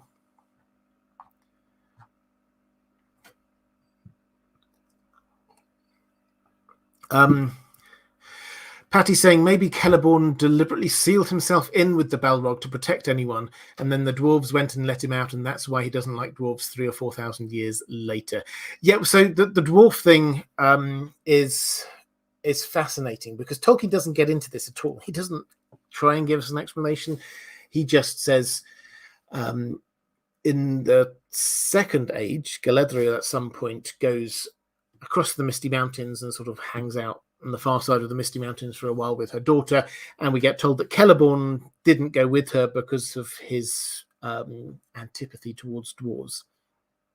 So he didn't want to go through Khazad-dûm because he didn't like dwarves, and it's like, oh, well, where's that come from? And lots of people trying to sort of speculate, maybe this is because he was in Doriath, and maybe in the Second Age, maybe he remembers what happened in Menegroth when the dwarves attacked Thingol to try and get the Silmaril. Maybe that's where he got this from. But his hatred of dwarves goes all the way through to the end of the Third Age. When you get the Fellowship arriving at Lothlorien, they arrive in the edge of the forest, and the elves say, okay, you're all good apart from Gimli. Gimli has to have a blindfold on because, Celeborn's orders. He can't know anything about where we are. He can't know how to get to the center of the forest. And Aragorn and the others, to be fair, said, well, if you're going to blindfold him, you have to blindfold everybody. So they stuck up for him. But clearly, Celeborn had this antipathy towards dwarves, which lasted all the way through, which is never explained. So I hope, if they are doing something non-canonical with Celeborn, I hope at least what they do is try and give us some reason for that hatred of dwarves, because otherwise it is a little bit out there, something that Tolkien never really explained. Let's go to a question from Gabriel Farrell saying, hi, Robert. Is it just me, or did Disa feel a little Sauron-y in the last episode? Always pushing Durin towards disobeying his father and mining the Mithril, and talking about how they can do what they want once it's their mountain. A potentially left field candidate? Hope you're doing well. Keep up the great work. Well, thank you. Yeah, so she was a bit Sauron-y. I will happily say that. She also noticeably was doing some smithing. If you saw in that episode, so she was doing some smithing. Then she basically tries to persuade Durin to go against what his father said, the king says, and then it's like, well, when we're in power, we can do whatever we want. And it was a side to Disa we hadn't seen before, it has to be said. So maybe they are going to have Disa. I don't think she's Sauron. But maybe they're going to make her be the person who pushes Durin into delving deeper in search of the Mithril. And she certainly has been set up as somebody who perhaps can help with the mining. Because of the singing, she can sing to the mountain, and even if they are aware that, yes, maybe some of that is not the best stone to be digging into, maybe she says, well, I can help you out by doing a little bit of singing. Yeah, it's possible. I don't think she's Sauron. A few other people, Terra Incognita, saying, yeah, I had a Disa is Sauron moment watching the episode. I don't think she is, but I think that they're showing us a side to the character that will hint at what is to come. Mara Lee saying, I found Hellbrand's status and his wound very suspect. Do you think that wound was self-inflicted, so that Galadriel had no excuse but to take him back to the Elves for healing? If he is Sauron, then will we finally get to see his reveal at the end? So let's get on to Hellbrand, whether he is Sauron or not. feel free to drop your own thoughts into the chat. I'll try and pick up as much of these as possible. My take now on, I mean, I thought that he was Sauron from quite early on. I did do a video about it, and I don't think I've seen anything to change my mind. The short answer now is that if he isn't, then we need to have another character who is an expert smith, great at manipulating people, who is king of Mordor and is heading towards Eregion, because that's exactly what Sauron should be doing here. And if it's not Hellbrand, then this is a massive misdirect, and we have two almost identical characters, because he is doing everything you would expect Sauron to be doing. Now, I do wonder whether they're going down some kind of Sauron having a bit of a crisis of confidence, him maybe being slightly repentant, him not sure whether he's doing the right thing, which would explain some of his conversations with Galadriel. But yeah, it all kind of adds up. I mean, my take from about the third episode was that what we would see from him, if this were Sauron, was him, getting an army together in Numenor, taking them to the Southlands, conquering Mordor, being named King of Mordor, and then heading up to Eregion, where Celebrimbor's massive new forge is probably almost ready, and then he'll be in place to be forging the rings. And that's pretty much what happened. So will we see him be revealed as Sauron at the end? I think probably. I do wonder. The writers have gone down this mystery box approach, which does make me wonder whether they're going to keep some of these secrets until the second season or even later. But we have to know who Sauron is soon, because soon he has to be forging the rings. So the best time for them to be revealing who he is as the season finale. That surely is the big way to end the season, is by saying, ta-da, here's Sauron. So I think it likely, and they would have to go at a huge shift for it to be somebody else at this point. But let's have a quick look in the chat. Madeline R saying, my hope is that the final shot is Hellbrand making a ring in the forge. Bard Ghost Isu saying, Halron did say early on that I don't think my people will forgive me. He never said who his people were, and the show did say that Sauron was torturing the orcs to try and find something. Yeah, I think that's very much where they seem to be going with it. Jensen Baker saying, let's not forget Adar believes he killed Sauron, so either it was a decoy or Sauron has the potential to come back as a self-exploring figure. Well, he definitely can. He's a shapeshifter. He can take on any shape. And the first thing he said to Adar was, do you know who I am, basically? So he's just double-checking whether or not Sauron knows. The Kodos C saying, I really hope we get the multi-Sauron surprise where multiple characters across the show are him. Yeah, this is something that people have been speculating on. Sauron, obviously, canonically, he pours a lot of himself into the One Ring, which seems that this is a kind of magic that he's been exploring. Could perhaps he have been Horcruxing himself? And so there are lots of different bits of Sauron in different... So maybe Adar is part Sauron, maybe Hellbrand is part Sauron, maybe the Stranger is part Sauron. I don't think they're going to go down that route. I think we will just have a character who is Sauron.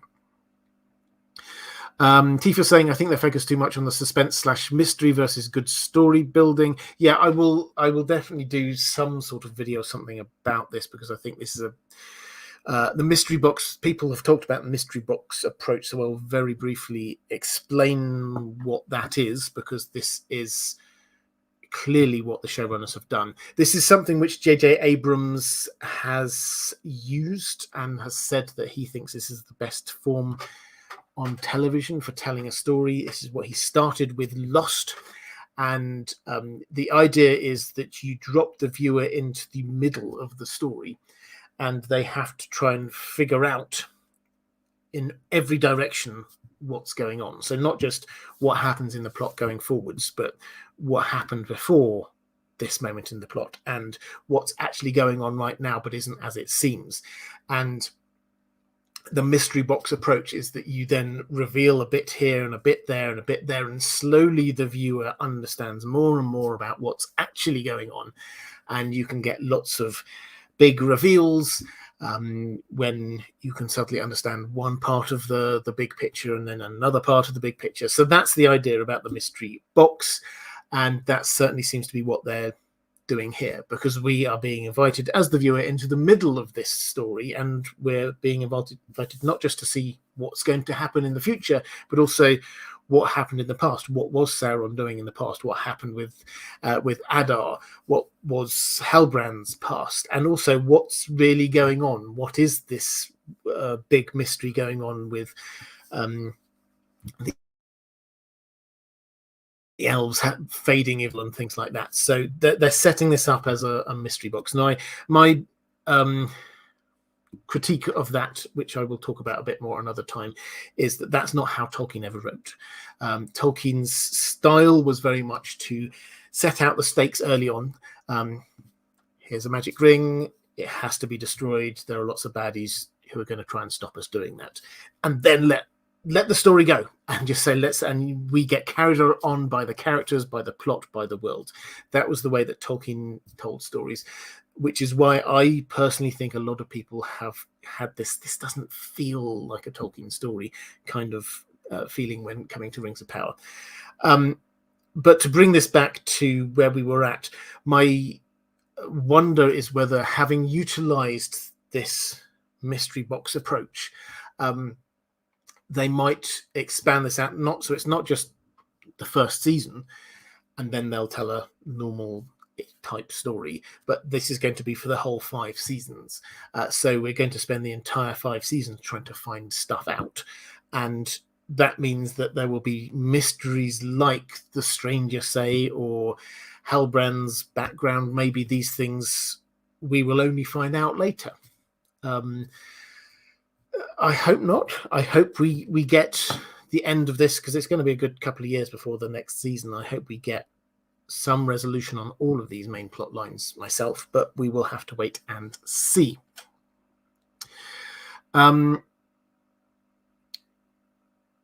Let's go to just having a quick look through the chat. Michael Murtig saying, will we see ring wraiths or Shelob created next season? Shelob is already there. Shelob is the first named resident of Mordor, so she is already in Shelob's lair, and she has set up home, and we might not see her, we might never encounter her at any point in the show, but she is there. The ring wraiths, will we see them next season? Next season should be the Forging of the Rings of Power, and maybe we will end up with the distribution of those rings, so we will see who the people are who are going to be given those rings. I don't know. We'll have to wait and see on that one. But we will definitely get the 9 identified at some point in the show. And although, again, maybe this is the kind of thing, maybe they'll just try and keep us guessing who are the 9, who are the people who've been given these rings. That will be very much a kind of another way they can do this kind of mystery box approach. But ring wraiths, eventually they will fade and become ring wraiths. So whereas in the books that took decades, centuries, here on the show this will have to happen over the course of a few episodes, really. So it should be reasonably obvious who the ring wraiths are, and we should see them.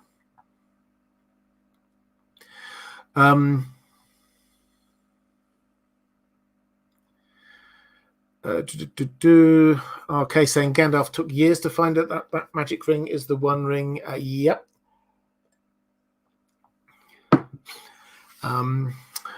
Videos and stuff saying, anyone thinks Saruman will appear? He shouldn't appear. Gandalf shouldn't appear either, because surely they would have been mentioned in Tolkien's work if they had but maybe.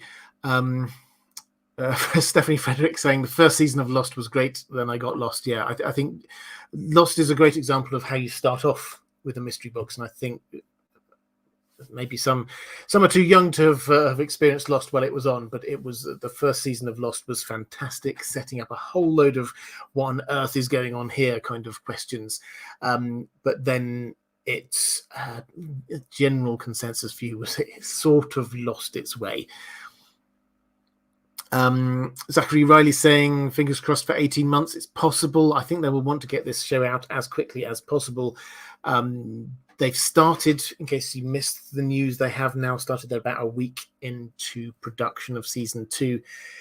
I don't know how long that will take them to do, but filming, and I don't know, it was 10 months for House of the Dragon to film. It's quite harder to say in terms of Rings of Power because it was quite disrupted by COVID, but House of the Dragon to do 10 hour-long episodes took them 10 months. So maybe they can do this in 8 months. That's possible.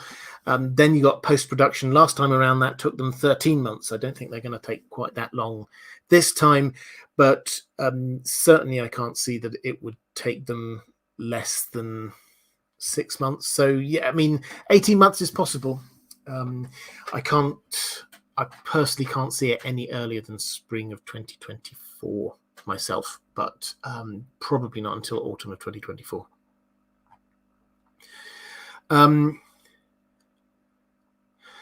Let's go to a question from 444. Did I miss something, or are the creators of the Rings of Power, can they change the known fate of characters? So I wonder where they have some original characters to use. They chose Isildur to pretend that he's dead, when even casual viewers remember from the Jackson trilogy that he is alive during the battle with Sauron.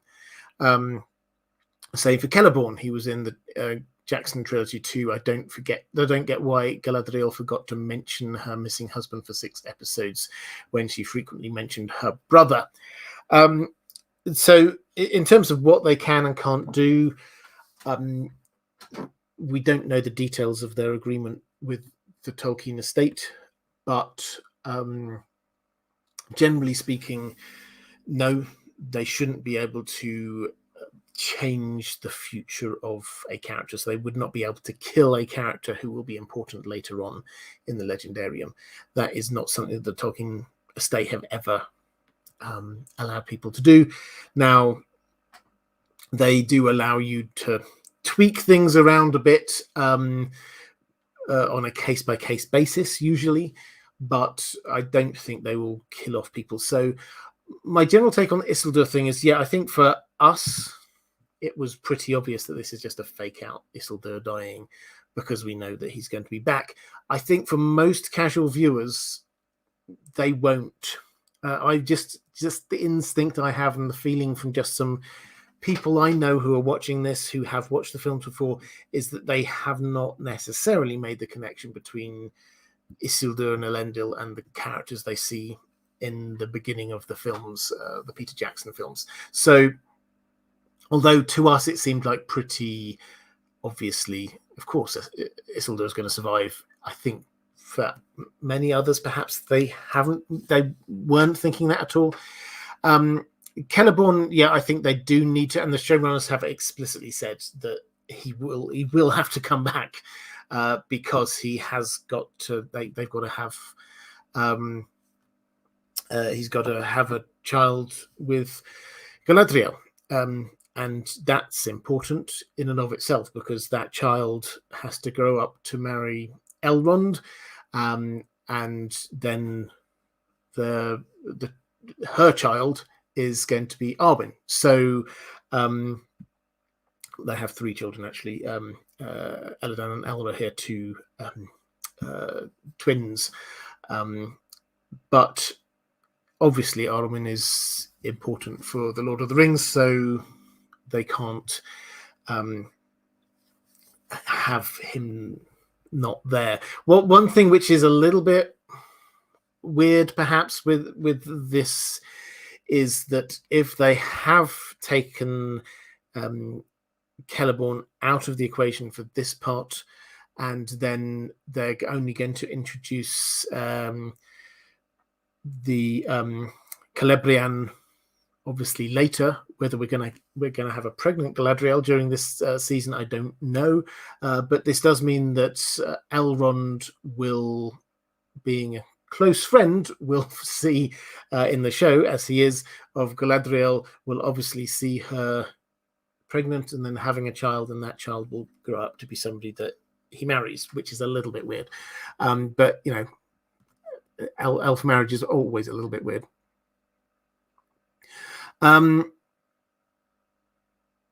UCLA Jedi Knight saying, I don't get the outrage over Isildur. Yeah, I don't think there's... I mean, I didn't catch much outrage.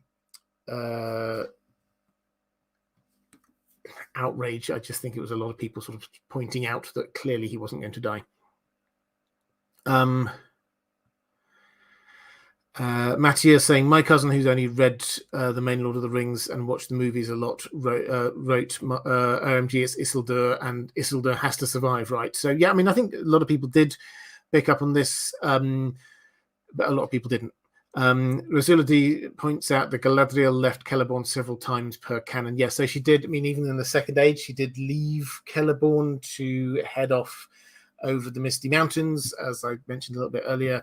Also in the First Age, she appears to have headed over the Blue Mountains, leaving him behind. He might have gone with her, but that wasn't mentioned. So they certainly, for periods of time, they had a long-distance relationship, but that doesn't seem to be what's happening here. The clear implication is that he's gone and probably dead.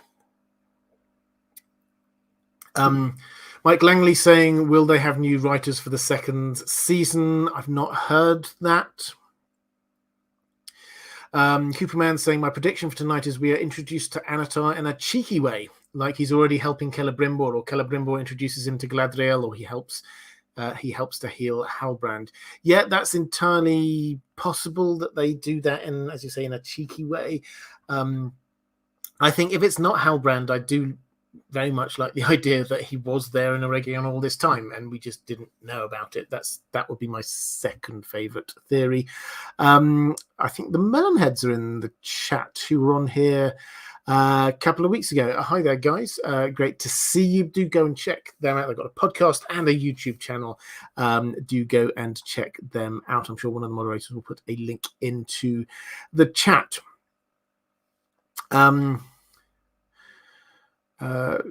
Bit of a question about Elvish Pregnancies.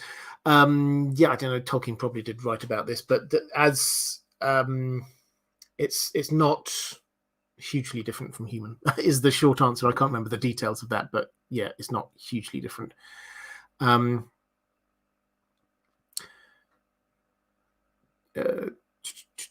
Patty's saying, I think Isildur's sister will join the King's Men faction over the death of Isildur being caused by the elves. She's already flirting with Pharazôn's son. Yeah, that's an interesting way of looking at that. So she's definitely heading down a dark path, and it would not surprise me if Isildur is not coming back, and the message from Elendil is that Isildur is dead, and so that will very probably... She was close with Isildur, so that will probably push her in that direction. That's a really good spot. The other interesting thing about her, obviously, she's joined the Builders Guild, and we know in the books that one of the things which should happen is a huge construction project. When Sauron comes back to Numenor, or comes to Numenor in the books, then he gets the construction of a massive temple to Morgoth. It would not surprise me in the slightest if she's the person who designs it. Captain Shakespeare saying, why do we think that Sauron is secretly a character that we know? I mean, it's an interesting question. Sauron is out there. He has to be out there somewhere. We know he has been active in Middle-earth, and this was set up as the big mystery at the beginning. Where is Sauron? We were introduced to this story effectively through Galadriel's eyes. She's hunting for Sauron. Where is he? I'll go hunting for him, even if everybody leaves me and I'm the only person there doing it. I have to find Sauron. Where is he? That was the introductory mystery we had in all of this. So he has to be revealed at some point here. And he is a shapeshifter. And we do know that he appeared at around this time in the story as a character that doesn't look like Sauron. We know of fair hue, which is Tolkien's way of saying sexy Sauron, and so called Anatar.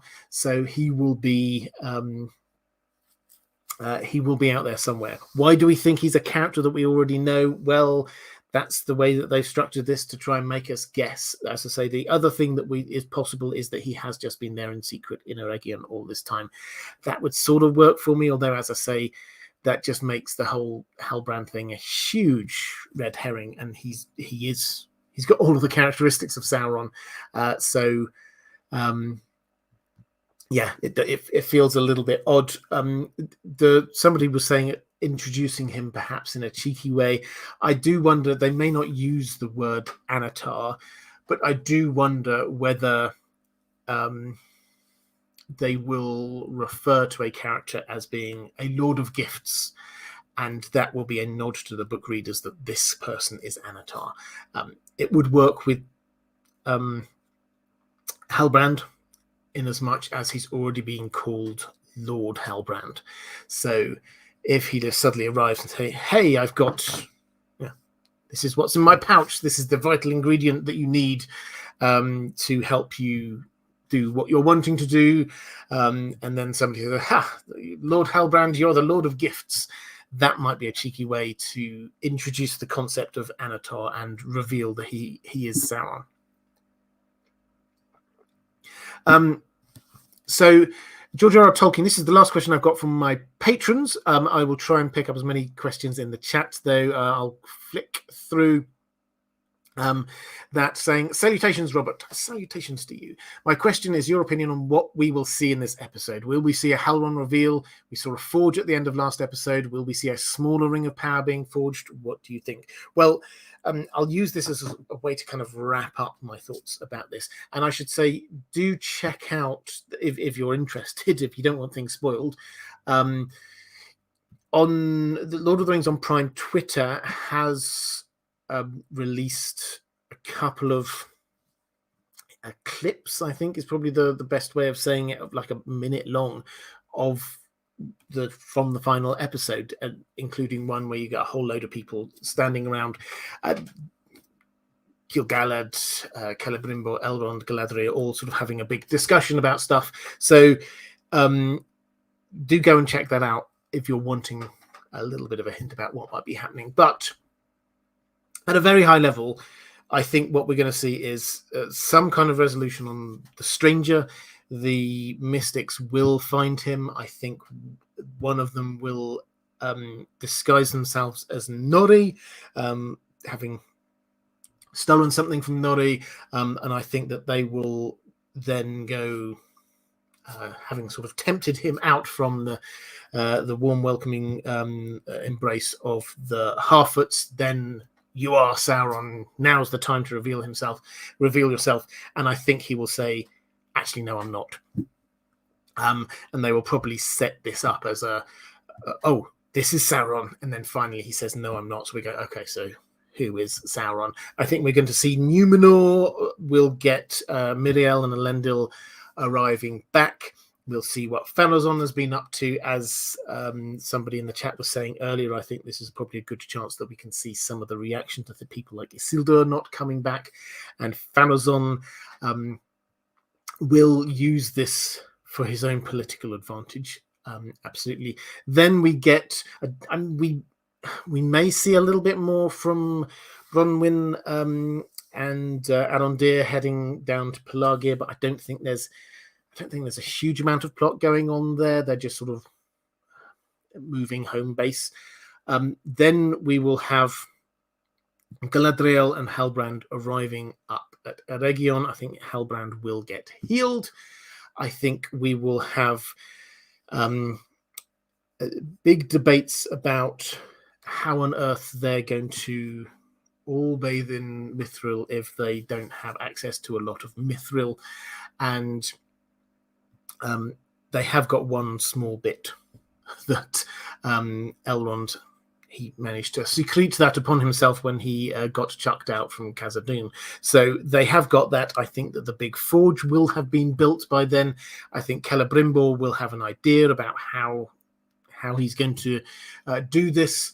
There was, in the trailer, there was an explosion there, which I think perhaps might be oh no, this isn't quite working. At which point, perhaps, maybe the way they will do this is that Hellbran will come in and say, okay, I've got a really good idea. Why don't we do this? And then some way of showing that he's Sauron and then fade to black. That is roughly how I would see the episode going.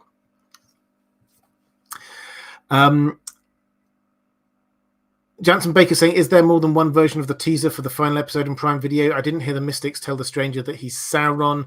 Yeah, they've put up a whole load of stuff on there. Go and flick through it.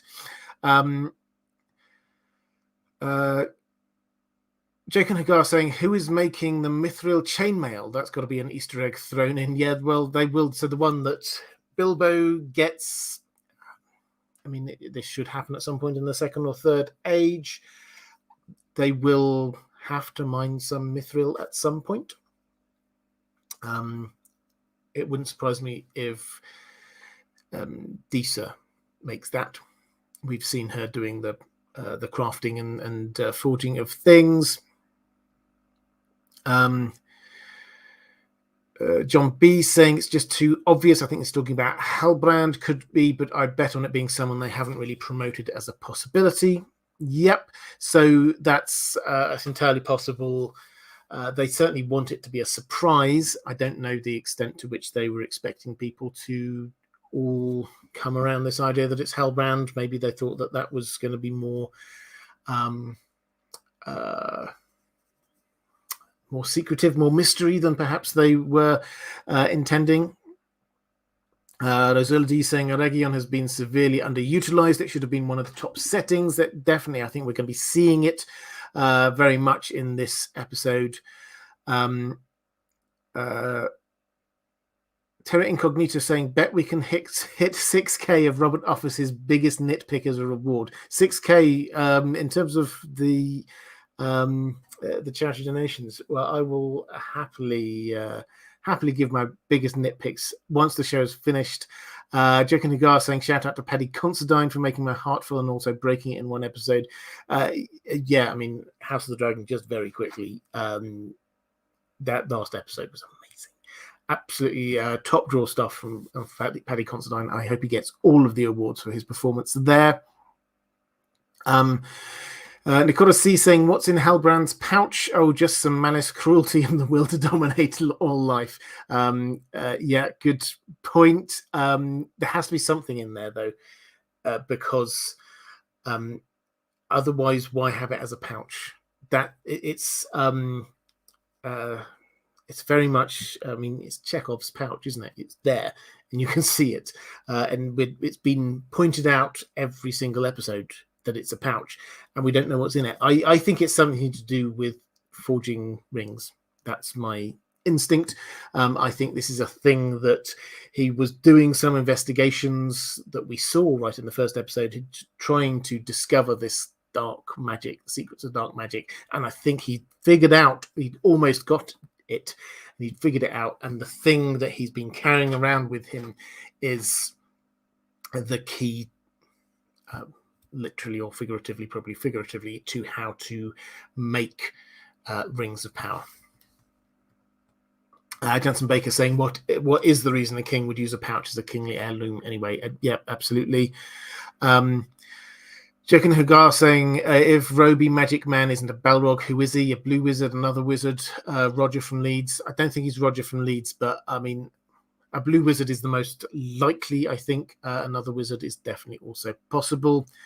Keiki Animates saying Hellbrand could be a lieutenant of Sauron who learned all his skills from him. Yep, that's entirely possible. But as I say, if you create a character who is a smith, a master manipulator who is the king of Mordor and is just heading to Eregion at the time when the rings are about to be forged, then you have to create that character again to actually be Sauron. So my instinct is no. Christian Cronau saying, "Hi Robert, I'm really hoping that chunk of mithril eventually becomes forged into Nenya." That was my hope as well. So the ring that Galadriel has is made out of mithril. So yeah, I have a feeling that's where they're going to go with that.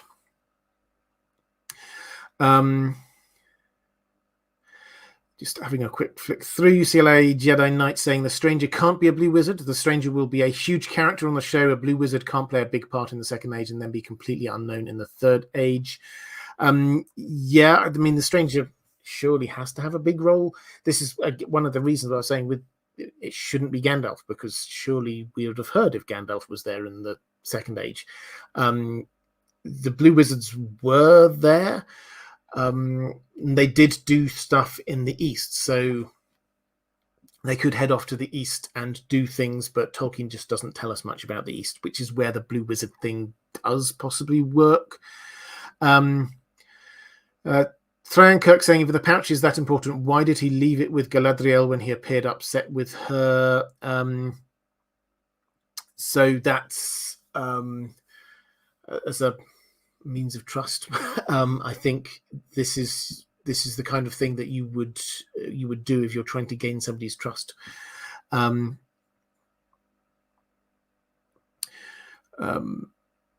Mammy Knoll saying, I mean, the mithril chainmail for Bilbo would have been for a child. Yeah, that's an interesting thought. Maybe they make that for one of their children. Maybe that would be what, which is why it fits a hobbit. And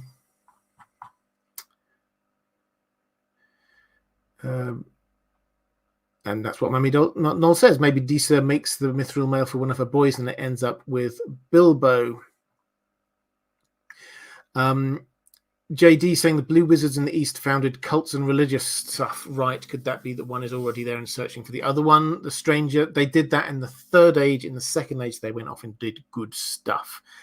Okay, I think with that, I think I'm going to round it up and say, with this, we will wait and see what happens in the episode. Thank you so much to everybody who has donated. I think we got up to 5,700, so I think we've got a good chance of hitting 6,000.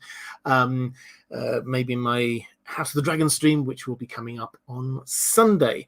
But enjoy the episode. I'll be back this time next week with a roundup of the whole season. I've got a special guest lined up for that. But until then, just to say, appearing somewhere here, if you're watching back a little bit later, is a link to some other live streams that I've done. My link to Patreon is going to be appearing somewhere around here if you would like to support this channel. Moderators, thank you. Thank you, patrons. Thank you, everyone who asked a question. Take care, everyone, and I will see you again soon.